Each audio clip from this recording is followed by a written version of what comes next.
on lui dira. Je vous en supplie, c'est pas de message personnel. Étoile de légende met à l'honneur les gagnants de l'Eurovision. Comme chaque année, avant le concours de l'Eurovision, eh bien, se pose la question. Est-ce que la France, qui la dernière fois a remporté avec Marie-Myriam, vous le savez, en 77, va enfin à nouveau rafler le fameux trophée de cristal? L'amour. Marie-Myriam. Abba. Jacqueline Boyer. Séverine. Isabelle Aubray. Anne-Marie David. Gigliola Cinquetti. Jean-Claude Pascal. Corinne Hermès. L'émission du dimanche, Les Grands du Rire, dès demain, dimanche, 13h30. Nous aurons le plaisir de vous y accueillir avec... Nous sommes très heureux d'accueillir Madame, Monsieur sur ce plateau pour deux grands événements, l'Eurovision ce soir. Hein. Merci d'être là pour la dernière télé que vous nous offrez. Et puis ensuite pour cet album qui est autour de ces grands succès que vous nous proposez, notamment de ce fameux Merci qui sera le titre que vous défendez ce soir. Merci, vous allez nous en parler. Comment ça vous est venu cette inspiration? Alors Merci, c'est une chanson qui raconte l'histoire vraie d'un bébé qui est né le 21 mars 2017 à bord de l'Aquarius. C'est le navire humanitaire d'Association qui sauve les personnes qui tentent de traverser la mer pour rejoindre l'Europe. Et il se trouve que cette jeune femme a traversé la Méditerranée à bord d'un petit bateau qui a commencé à couler. Elle était enceinte, elle a été sauvée par l'Aquarius et elle a donné la vie sur le bateau qui l'a sauvée et elle a baptisé son enfant Merci. Nous, on a découvert cette information 15 minutes après la naissance et on a été bouleversés. Et on a eu très envie de raconter cette histoire, qui est une belle histoire, en chanson. Et elle a été choisie après pour l'Eurovision. Quelques mois plus tard, oui. Ça a porté bonheur. Vous avez écrit tous les titres de cet album, vous écrivez avec Émilie? On écrit ensemble tous les titres de l'album, oui, c'est vraiment ce qu'on aime faire, écrire des chansons, donc c'est vraiment 14 titres Madame, Monsieur, 100%. Mais est-ce que l'Eurovision peut changer des choses pour vous? Bien sûr, ça fait le résultat, j'entends. Ça va dépendre un peu du résultat. Oui, mais même. Mais oui, bien sûr. Ça nous a permis vraiment de rencontrer un public aussi, donc c'est vraiment génial. Et on va essayer de continuer sur cette lancée, toujours d'écrire des chansons, de raconter des histoires, d'essayer de procurer de l'émotion à travers des chansons. C'est vraiment ça qu'on essaye de faire. On est ouvert à ce qui nous interpelle et on est un peu comme des éponges et on cherche toujours ce qui fait qu'on est humain. Et souvent, ce qui fait qu'on est humain, c'est dans des détails et dans des anecdotes, ça peut être des faits divers, mais c'est souvent la petite histoire dans la grande qui nous fascine, parce que c'est celle-là qui est intéressante, qui nous renvoie à nous-mêmes souvent, donc c'est ce qu'on essaie de raconter en chanson. Effectivement, on s'inspire beaucoup de l'actualité, des faits divers, mais aussi de témoignages d'amis. Voilà, on aime bien observer le monde. On invente des histoires aussi, voilà, c'est comme la vie, c'est-à-dire parfois... Quand vous vous êtes rencontrés, vous aviez chacun un répertoire déjà ou...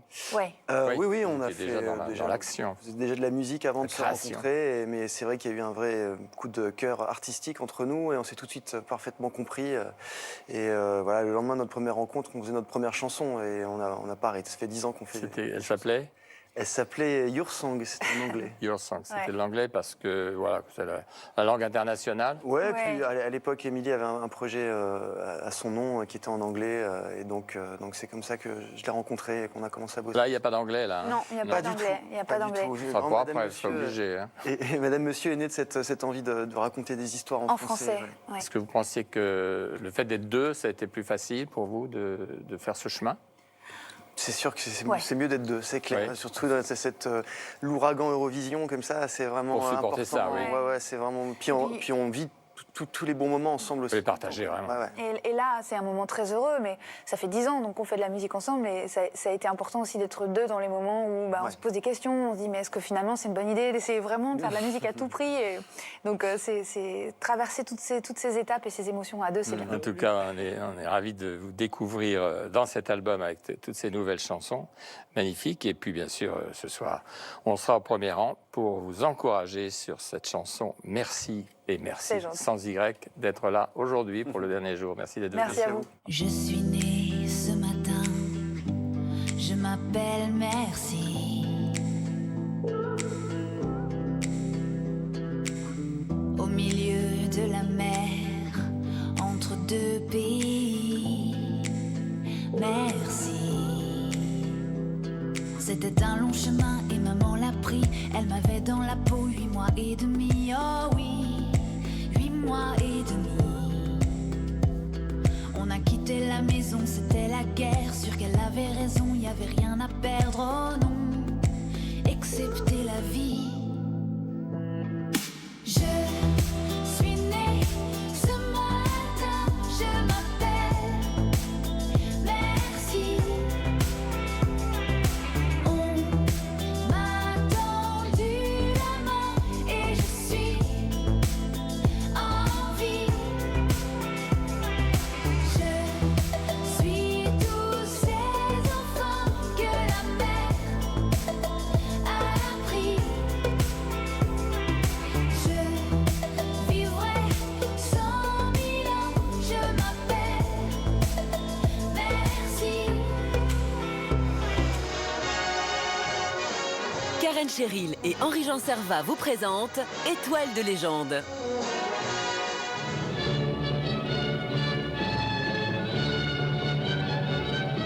L'amour c'est toi, l'amour c'est moi, l'oiseau c'est toi, l'enfant c'est moi. Mais quel bonheur de vous retrouver. Ça va, cher Henri-Jean? Mais bonjour, notre Carinette chérie, bien sûr, bonjour.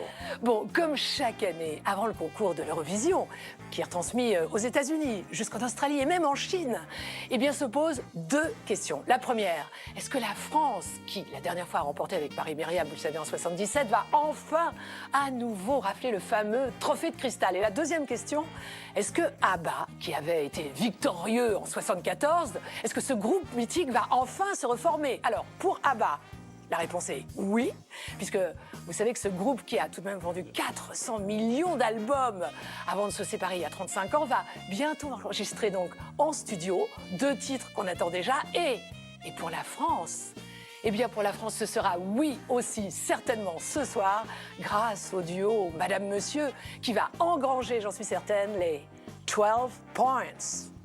Moi je ne suis qu'une fille de l'ombre qui voit briller l'étoile du soir.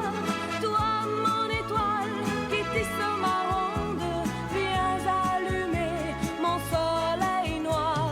Noir la misère, les hommes et la guerre, qui croient tenir les rênes du temps. Pays d'amour n'a pas de frontières pour ceux qui ont un cœur d'enfant. Comme un enfant aux yeux de lumière qui voit passer au loin les oiseaux. Comme l'oiseau bleu survolant la terre, nous trouverons ce monde d'amour. Humpty a 2 châteaux, le premier en Écosse. Humpty a 2 châteaux, l'autre au Monténégro. Il a aussi de grands vaisseaux qui vont au bout du monde chercher des ors et des coraux et les plus beaux joyaux. À chaque arène, on ne peut pas s'intéresser à tous les pays qui vont concourir ce soir. Je voudrais, moi, mettre la lumière sur un des plus petits pays qui concourt à l'Eurovision. Ce petit pays, c'est le Grand-Duché de Luxembourg. Alors, vous savez que c'est le pays qui a le plus de récompenses. 1961, Jean-Claude Pascal, Nous les amoureux. 65, à Naples, Poupée de cire, poupée de son de Gainsbourg par France Gall. L'orchestre était tellement furieux d'avoir à jouer du Beethoven tellement vite au tempo qu'avait presque Gainsbourg qu'ils ont fait exprès d'aller encore. Gainsbourg était furieux. Au moment où on a enregistré, il n'était pas là en direct, il était dans la coulisse, il n'a pas voulu être là. 3e chanson, Vicky Leandros. Une chanson qu'avait composée son papa Après toi. Anne-Marie David a encore gagné l'Eurovision pour le Luxembourg avec une chanson qui s'appelle Tu le regretteras. Mais quel est le secret du Luxembourg? Mais c'est ça, je vous le demande, jusqu'à Corinne Hermès. Si la vie est cadeau. Le Luxembourg a toujours été premier, n'a jamais été second. Maintenant, il ne concourt plus le Luxembourg, vous voyez. Mais pendant très longtemps, ils ont gagné. Donc, haut la main. Donc, on va se promener, ma chère Karen, parmi les chansons donc, du Luxembourg. C'est une marque un peu, une marque de succès. C'est la marque luxembourgeoise. Ça estampille l'Eurovision, synonyme de qualité, de classe. Et plus c'est petit, plus c'est grand et plus c'est bon. Je veux dire, écoutez comme c'est beau. Mes disques sont un miroir dans lequel chacun peut me voir. Je suis partout à la l'éclat de voix. Seul parfois je soupire, je me dis à quoi bon chanter ainsi l'amour sans raison, sans rien connaître des garçons. Je ne suis qu'une poupée de cire, qu'une poupée de son. Sous le soleil de mes cheveux blancs, poupée de cire, poupée de son. Un jour ou l'autre, il faut partir pour se construire un avenir. Un avenir. Et c'est l'inoubliable instant où l'on rend ses habits d'enfant.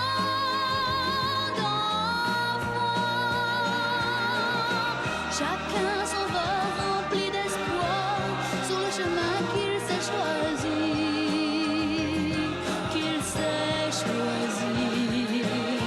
Vers la richesse ou vers la gloire, pourtant quelle que soit notre vie, on a tous un banc, un arbre, une rue où l'on a bercé nos rêves. On a tous un banc, un arbre, une rue, une enfance qu'on rêve. Tu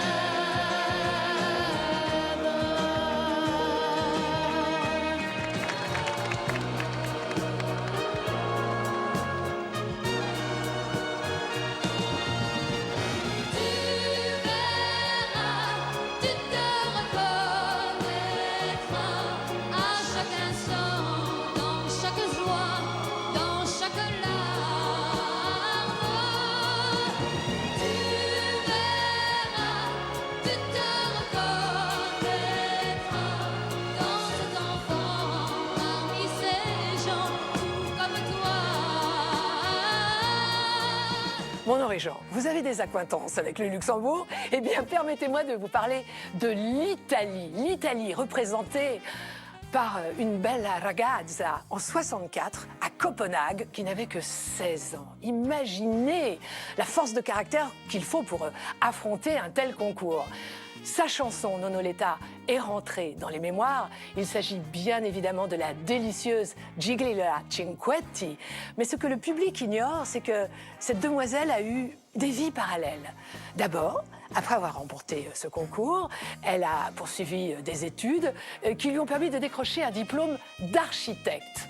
Puis, elle s'est aventurée avec bonheur dans le cinéma. Elle a même obtenu un très prestigieux lion d'argent à la Mostra de Venise. Donc, on lui prédisait une très très belle carrière grâce au 7e art. La demoiselle a fait de la télévision et imaginez que 10 ans après sa première victoire, son pays lui a demandé à nouveau de défendre ses couleurs. Cette fois-ci, en 74, je vous l'ai dit tout à l'heure, Abba a remporté la victoire, mais Gigliola Cinquetti a réussi tout de même à décrocher la 2e place. Alors, qui peut se vanter d'avoir été première au concours de l'Eurovision, puis, 10 ans plus tard, 2e? Eh bien, Gigliola Cinquetti.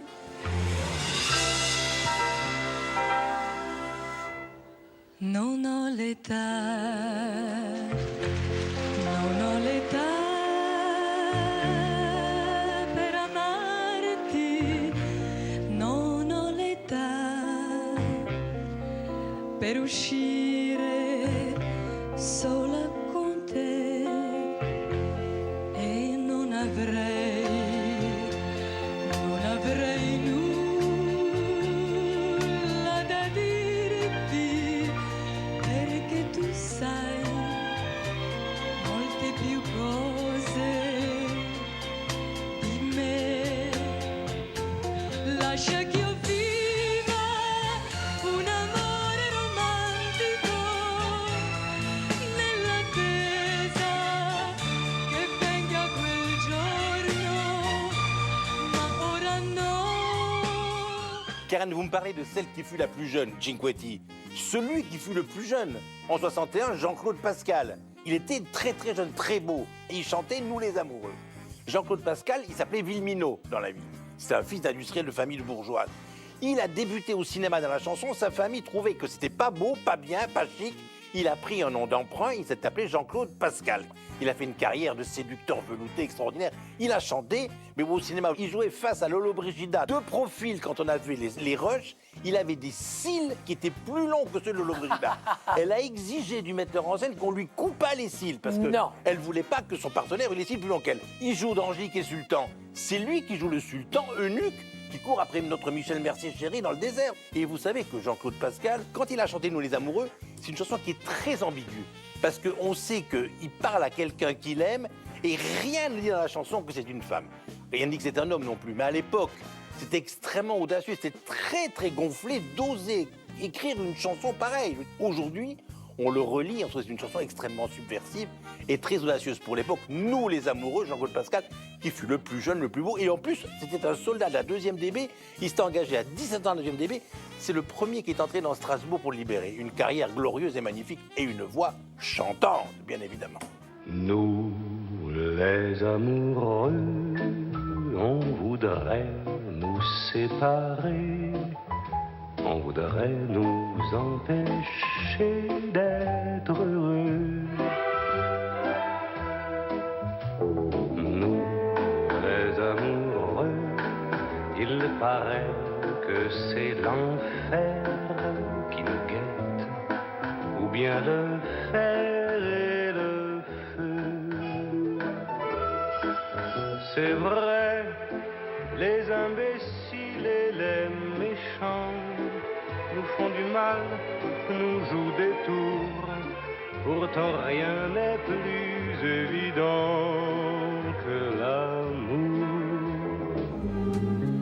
Un premier amour, un premier amour, un premier amour ne s'oublie jamais, s'oublie jamais, s'oublie jamais. Un premier amour, on le cherche toujours. Dans d'autres amours, toute sa vie, on court après. Il nous a troublés, fait pleurer, fait trembler. Ce premier amour, premier amour, premier amour. Mais l'enfant qu'on est resté, frémira toujours au souvenir de cet amour. Si la vie est un cadeau, cadeau donné, cadeau repris, cadeau volé, prends l'amour comme un cadeau, cadeau donné, cadeau repris, cadeau volé, le bonheur est trop doux. Bon alors, cher Henri-Jean, petite répétition pour ce soir. Vous répétez après moi, France, 12 points. J'espère que vous allez me faire couper les cils quand même. Pas me Mais faire couper les jamais, cils. je vous aime bon. trop pour ça. Tant mieux. Très, très bonne chance à Madame et Monsieur. Retrouvez les grands du rire sur France TV.